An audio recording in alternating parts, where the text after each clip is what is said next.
Efésios 6, no seu verso 10, e diz assim: "No demais, irmãos meus, fortalecei-vos no Senhor e na força do seu poder."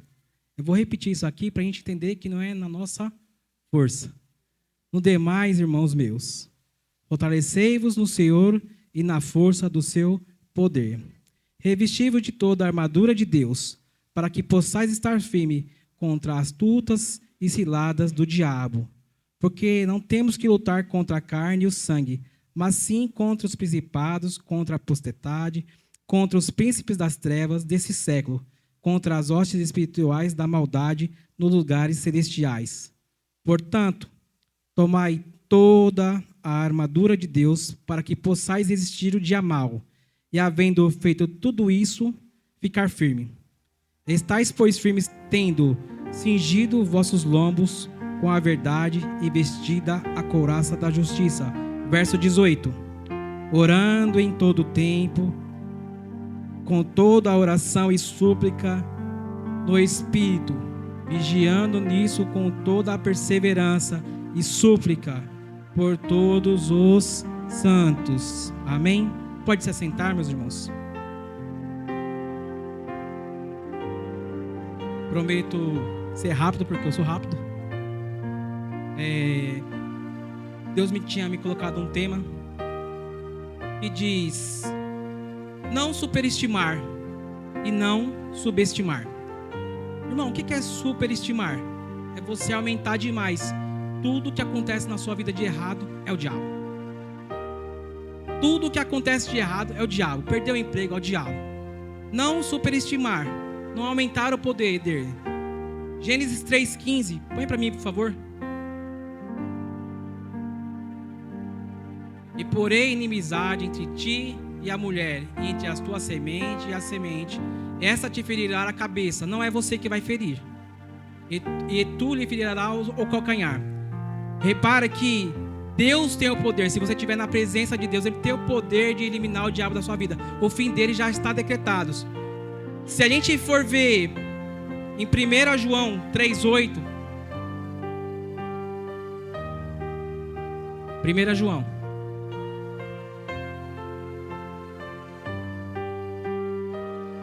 quem pratica o pecado é porque o diabo peca desde... Por isso o Filho de Deus se manifestou para desfazer a obra do diabo. Quem se manifestou? Jesus. Então nem tudo é ele. A gente não tem que superestimar. Tudo que aconteceu é ele. Mas também não podemos subestimar. A palavra de Deus fala que, em 1 Pedro 5,8, fala que o diabo está ao nosso derredor. Se você der uma brecha, ele pode te tragar. Assim como foi feito com Jó. Mas Jó não tinha dado brecha, meu irmão. Não, Jó não deu brecha. Mas é só um exemplo para a gente entender que o diabo pode até tocar na nossa vida. Ele pode até querer fazer um fuazinho. Essa semana aqui eu passei um perrengue. Terça, quarta e quinta. Ontem não teve jeito, eu fui parar até no hospital. Mas você não está revestido da armadura? A gente, com textos que a gente leu, vou mostrar que com um pouquinho só, você acaba se perdendo. E aí eu quero falar que nós temos que estar vigiante o tempo todo. Temos que vigiar e estar sempre em oração. E aí eu quero falar um pouquinho de pessoas na Bíblia que por algum descuido caíram. E tem o Davi. Foi ungido. O que aconteceu depois que ele foi ungido? Nada. Ele continuou sendo pastor de ovelha, porque ele foi ser rei só depois. Mas tinha o Espírito de Deus com ele. Lutou com o urso e com o leão. Quem viu? Ninguém. Mas tinha o Espírito com ele. Lutou com Golias. Aí alguém falou: não vai dar em nada. Saul até falou: pega a minha armadura. Só que ele estava revestido com a armadura de Deus. Então ele fala aqui em 1 Samuel 17:45, por favor.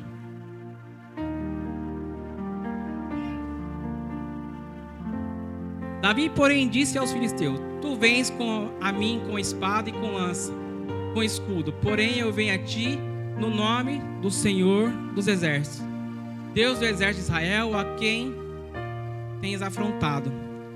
Mais uma vez, ele não foi com a força do seu braço. Ele já foi crente que Deus ia fazer a obra e ia dar ele nas nossas mãos. ou no caso ali, nas mãos deles. Quando a gente vê isso aí, a gente fala assim, como que pode o inimigo preparar todas as armas e não derrubar o crente? A gente fica abatido, a gente fica caído, porque às vezes deixamos as brechas. Por isso que vem a campanha para a gente se revestir da armadura. Só que hoje eu estou aqui para te falar que toda arma forjada, não é uma, não é duas, é toda arma forjada contra ti, não prevalecerá. Isaías fala isso aqui, que mesmo que se levante, se você estiver na presença de Deus, não vai acontecer nada contigo. Você pode ter um pouco sair ferido, mas toda arma hoje preparada contra ti não prevalecerá. Só que eu falei que ia falar que a gente pode vacilar um pouquinho e acabar perdendo parte da armadura. Eu não fechei aqui em Efésios para não me perder. 6,14 fala assim: estáis pois firmes, tendo cingido os vossos lombos com a verdade. Eu quero parar aqui. E eu lembro quando eu falei pro Davi, acho que pro Rian também, falei, vamos torcer para ser o Leandro um dos primeiros antes da gente. O Leandro vai trazer bem detalhado. Eu falei, o Ricieli, ele vai pregar, gente, não tem jeito. Só que quem trouxe mais um pouco detalhado foi o Ricieli. Então o Ricieli falou lá do cingido os vossos lombos, como se fosse um cinto. O Ricieli veio aqui, colocou a imagem lá em cima para nós. E eu já tinha, quando veio o tema, eu tinha falado, eu vou parar por aqui. Eu não quero falar mais partes das armaduras. E para me ajudar, 2 terça-feiras falando sobre a nossa mente e sobre a mentira na nossa mente. Eu lembro que o Ricieli falou que o cinto serviria para a gente suportar a espada, né? Para a gente não ter que ficar carregando a espada. E aí eu fui ver um pouco do estudo antes do Ricieli ministrar, que Paulo estava preso domiciliar. A maioria das cartas de Paulo, ele está preso. E aí você pode entender que nós estamos livres, mas não temos coragem de pregar o evangelho. Nós estamos livres e não temos coragem de ter comunhão com o nosso irmão. O irmão não está vindo na igreja, nós não temos coragem de mandar uma mensagem. E Paulo preso escrevia. Sabe lá Deus quanto tempo aquela carta ia demorar para chegar. Mas Paulo queria ter o contato com os irmãos. Paulo queria ter a comunhão com os irmãos. E ele olhando aquele soldado dentro da casa, que estava preso residente, pelo estudo que eu vi, ele vê toda a armadura e toda a indumentária daquele soldado romano. E quando o Ricieli falou que ele ficava com a espada presa ali no cinto, o Ricieli também falou assim, se você estiver sem a verdade, você não vai conseguir carregar a sua espada lá, você vai ter que levar na sua mão. Isso vai te cansar mais, é o que vinha na minha mente. Eu falei, nossa, se eu ficar andando sem a verdade, eu vou ter que carregar a espada na mão. Carregando a espada na mão, você vai se cansar e com isso você vai baixar o seu escudo da fé.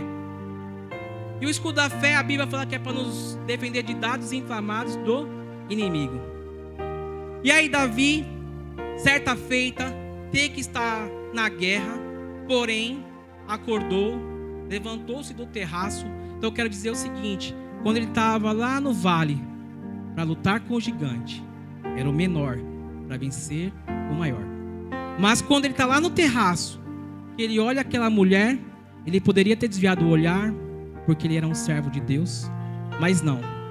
É como você pegasse uma linha de costura. Se você esticar, ela vai quebrar muito fácil. Não tem nada a ver. Só que você faz 2 dobras. Se você puxar com um pouquinho mais de força, você vai quebrar. É a segunda mentira. Não tem nada a ver. Se você pegar e colocar mais dobras, eu ia fazer isso aqui, mas falei, não, deixa porque eu não estou tão legal. Gente, pensa com você, ou se você chegar na sua casa, faz esse teste com você. Enrola várias vezes. Porque uma mentira vai gerando outra mentira, que vai gerando outra mentira, que vai gerando outra... Não vai quebrar. A linha de costura não vai quebrar. Não tem nada a ver. Davi olha aquela mulher, não foi para a guerra no primeiro passo, desejou aquela mulher no segundo passo, teve aquela mulher no terceiro passo, aí teve que armar contra Urias e armou várias vezes contra Urias, até que teve o homicídio. Aí chegou Natan. E aí antes de chegar Natan, como eu tinha falado que não ia falar um pouco da armadura, mas veio aqui na minha mente. Nos estudos a gente estava falando sobre a mente, e aí quando você tem que montar uma mentira, Você vai ter que ficar trabalhando aquilo na sua mente. E aí eu pensei comigo, bom, se a verdade é de Deus e a mentira é do nosso inimigo, você vai ter que tirar o capacete da salvação. Tirando o capacete da salvação, você vai conseguir bolar várias mentiras. Você está carregando a sua espada, você está carregando o seu escudo que você acha, não, eu estou sem a verdade, mas eu consigo aqui, mas já está arriando. Já não aguenta mais. E aí você tirou o capacete da salvação. Aquilo que ia te proteger do inimigo, de ele não te levar à morte, você agora está sem. Só que Natan vai falar com ele. E quando você está sem o cinto, além de você não conseguir carregar a espada, a parte do peito, a couraça da justiça, você já começa a fazer posicionamentos mediante a couraça da justiça sem ter a justiça. Só que Deus vai mostrar para ele que a justiça que fez para ele foi o que a irmã Flaviana falou, e eu vou falar porque na hora que ela falou, eu falei, é isso. A couraça da justiça, sem o cinto, ela vai ficar meio que balançando. Você vai ter que ajustar, segurar a espada, segurar isso. Gente, a armadura vai ficando frouxa em você. E o Leandro falou, aperta o capacete, né? Ajuste as armaduras. E aí foi me levando tudo nisso. Natan foi lá com ele, conta uma história. E Davi fala assim, mata. Está sem a couraça da justiça. Poderia ter um outro diálogo, uma outra situação, mas não, mata. E aí quando nós estamos sem a presença de Deus, nós estamos mortos espiritualmente, foi o que a Flaviana falou. E talvez foi isso que abateu na consciência de Davi, porque bateu o arrependimento logo em seguida, porque quem teria que morrer então seria ele. Só que Davi reconhece que está completamente errado, reconhece que sem a presença de Deus ele não vai ser mais nada. E aí ele faz o Salmo 51 para a gente meditar, e diz assim: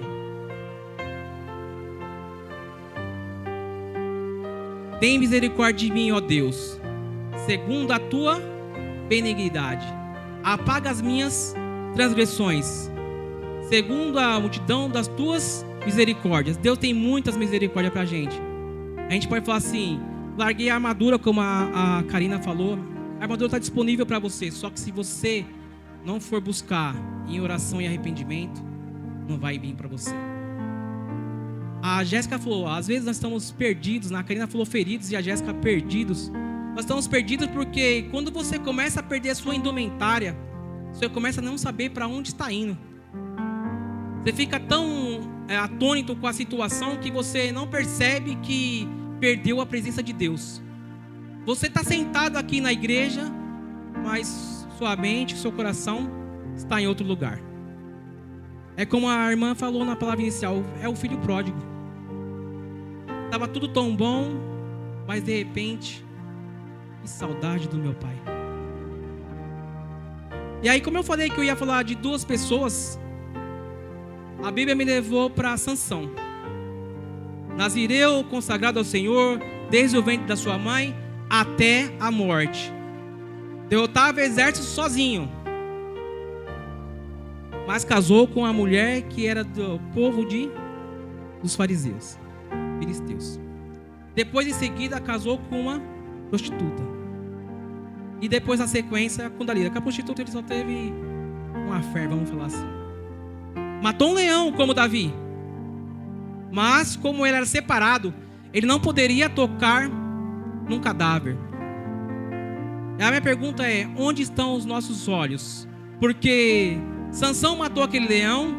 Depois, passados algum tempo, tinha um favo de mel ali que alimentava os olhos de Sansão. O que tem alimentado os seus olhos? Porque dependendo do que você está fazendo, o que está te alimentando está dentro de uma podridão. A podridão nos remete a pecado. Talvez você esteja olhando para o carro do seu irmão, para a casa que seu irmão tem, para condições que seu irmão tem, desejando algo que não é para você, porque aquilo ali pode ser considerado para você uma podridão.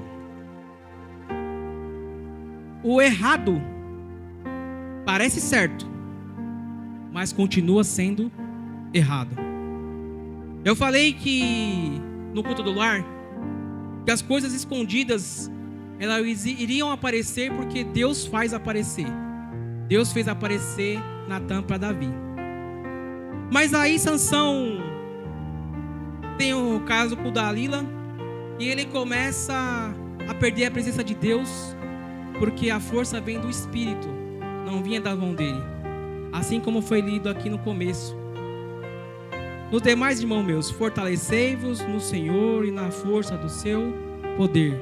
É no poder de Deus. Sansão não fazia nada sem a presença do Senhor. A presença descia nele, ele conseguia destruir os povos. Só que ele nunca fazia nada para Deus. Ele que arrumava as confusões. Ele que colocou fogo no rabo das raposas para pôr fogo lá na cidade. Ele que foi contra o pai e a mãe para casar com a mulher filisteia. E ele tem esse relacionamento com a Dalila. E ele primeiramente, porque ela pergunta para ele: qual é a força do seu poder?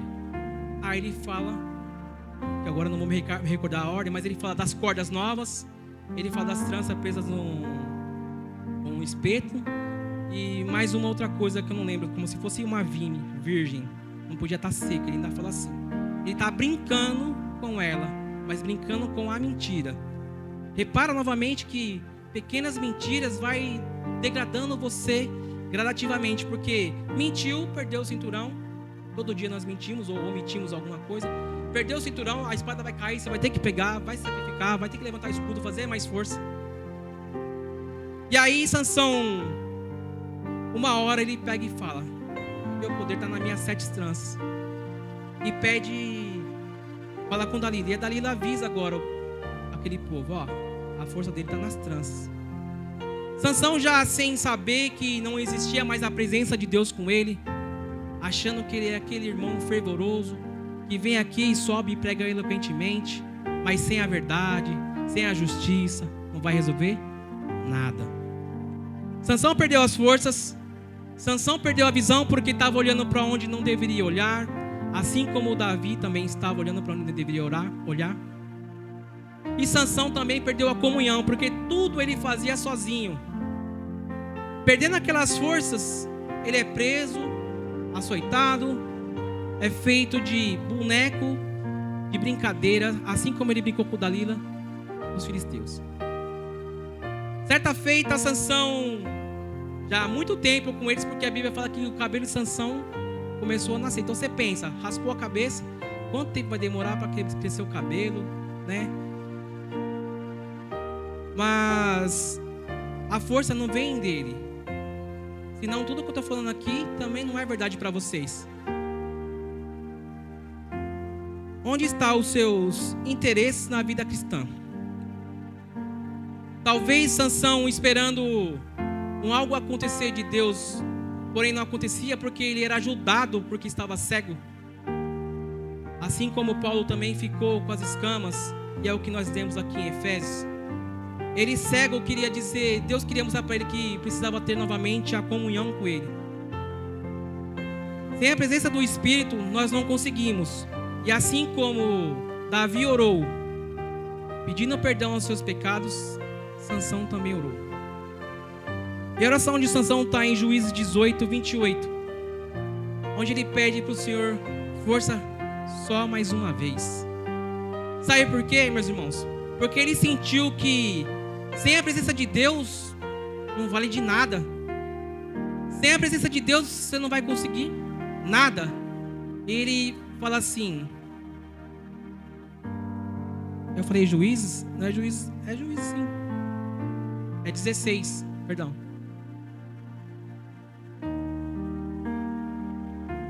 Então Sansão clamou ao Senhor e disse: Senhor Deus.